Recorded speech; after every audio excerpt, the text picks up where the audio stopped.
Hello everyone, it's Indigo, and welcome to another weekly video. This weekly video is audio only because I will be reading a creepypasta after the update, of course. I've gotten quite a couple of requests for them in the past, but recently I've been getting a little bit more interested in horror type content, so let's try it out, and I hope you will like it. So as far as the update goes, my week has been rather busy. I've been working on mopping up patron rewards. I got a little bit overwhelmed last month having to juggle work for the channel with real life stuff.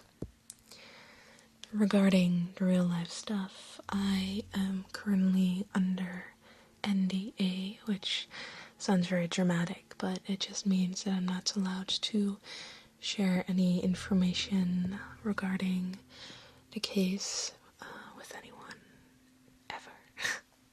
So dramatic, no, but I'll be okay. Nothing to worry about. It's just an inconvenience, and it's taking a lot of my energy.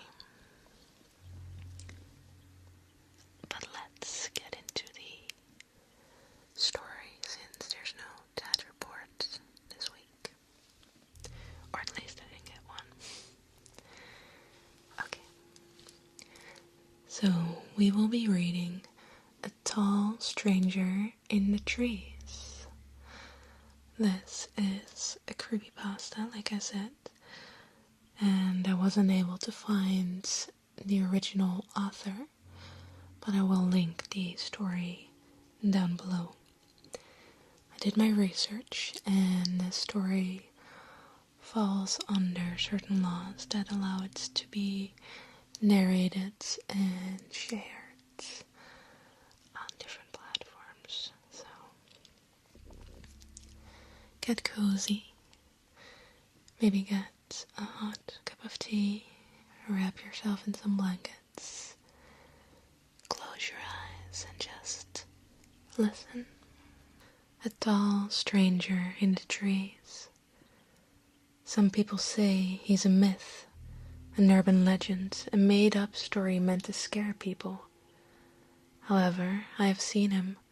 I've seen what he is capable of. I've seen how frightening he really is, and I never want to see him again. I was around the age of 11, and I lived in the country with my mom, dad, and 8-year-old sister. The entire town was surrounded by forests, and not very many people lived in it. It was a simple town. There were no big business chains or anything like that. All of the shops were family-owned. In fact, our family owned a small bakery that was actually the downstairs level of our home. My sister, Abigail, and I would always go to the tiny park by the edge of the woods to play with the other children that lived in the town. There weren't very many, so we all knew each other.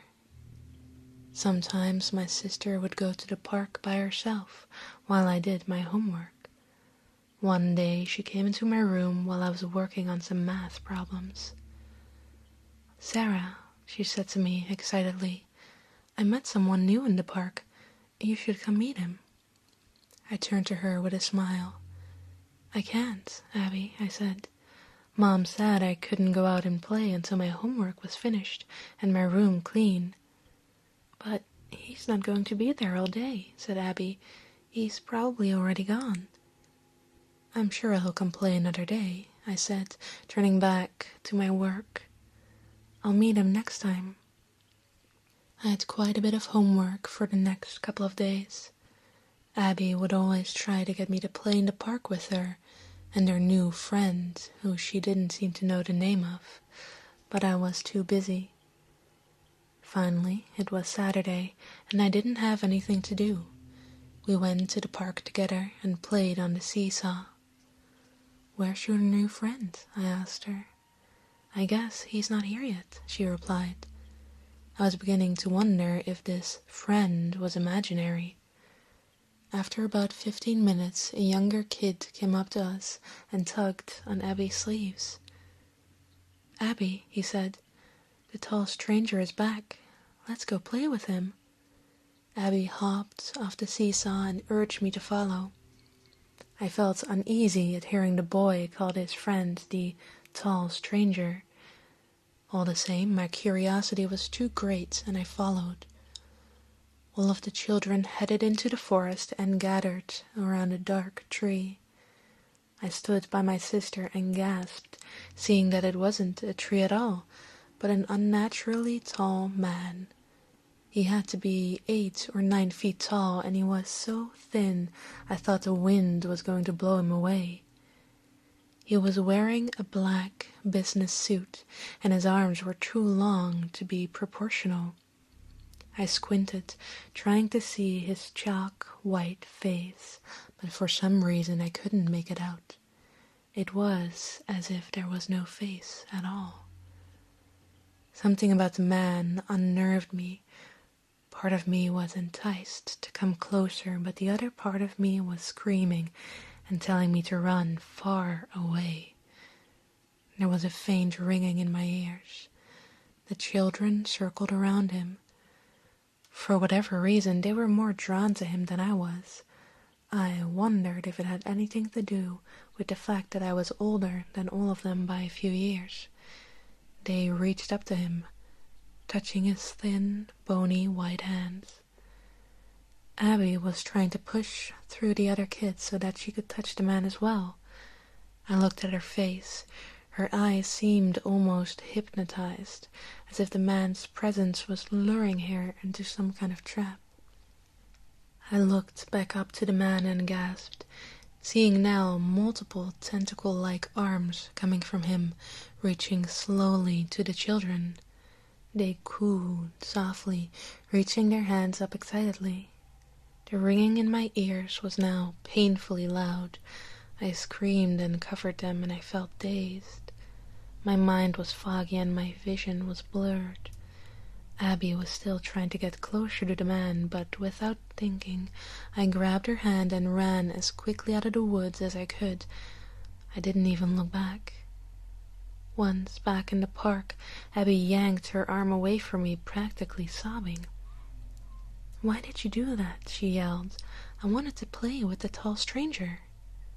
"Abby," I said, panting, "that thing is bad. I don't even know what it is. Please don't ever go near it again." "You can't make me," Abby screamed at me. "I'll tell Mom not to let you go," I said. "I'll say there's a creepy man always hanging out around the park. She won't let us go anymore." "Why don't you want to come here anymore?" said Abby. "I don't want to be around that thing," I replied, and I took her hand, leading her home. I had told Mom about a stranger in the park, leaving out the details of how unnatural he was, but she didn't seem to think anything of it. She said it was probably just someone's father that we didn't know or something. I didn't want to argue. I just had to make sure Abby didn't go to the park myself. Mom soon changed her mind, however. The next day on the news there was a report of 3 missing children. They were all siblings, and Abby and I had just seen them at the park the day before, gazing up at that creature in the forest with the other children. According to the news story, they had gone to the park and had never returned home. Their parents were distraught. There was no sign of struggle, though. They simply seemed to have vanished. After seeing this story, Mom seemed to have decided that the stranger I had told her about was probably not to be trusted, and she had forbidden us to go to the park without an adult. The disappearances didn't stop other kids from going to the park, apparently. For each day, more children were disappearing. Again, there was no evidence as to where they could have gone. We wondered why parents kept letting their kids go, but then I thought, what if they were going without their parents knowing? I had to be careful. I needed to keep a close eye on Abby. A week went by, and Abby and I were the only children left in the whole town. The police were searching everywhere for all the missing children, but they hadn't come even close to solving the case. It all felt so unrealistic, like a dream. How could a dozen or so kids go missing without a trace? Strange things started to happen to Abby as the next week rolled on. She started getting out of bed in the middle of the night and standing next to it, staring blankly at the wall and not moving for hours. And then she'd lay and sleep once more. When I caught her doing this, I told her the next morning, and she said she couldn't remember. Abby had also stopped eating as much. Mom was getting worried and urged her to eat, but she always said she wasn't hungry. She was also drawing strange pictures obsessively, as if she was being controlled by something unseen. These pictures all had very messy circles with a scribbled X drawn over it, and they said things like "seize me" and "run," and other disturbing phrases and words. Sometimes I would watch her draw these pictures, her eyes glassy and her hand moving abnormally fast across the paper. Finally, one night, I heard her get out of bed again. I stood up and went into the hall and saw her leaving her room. This was a first. All the other times she just stood like a statue next to her bed. I tried calling her, but she didn't respond. I followed her as she left the house and into the night. It was cold and slightly windy, but neither of us had shoes on. I walked closely behind her, but it seemed she was unaware that I was even there. I even tapped her on the shoulder, but she completely ignored me. Then I saw that we were headed into the park. "Abby," I whispered urgently, "we shouldn't be here. Let's go home." She didn't answer. I tried to grab her arm and pull her back, but for some odd reason she seemed stronger than me. She continued to walk through the park and into the forest. I didn't want to go in there, but I wasn't going to leave Abby alone. Our surroundings got darker as we headed deeper into the woods. I followed Abby much further into the trees than before, when we had seen that tall creature. Again, I tried to tell her to come home with me, but she stayed silent. There was a very faint ringing in my ears again.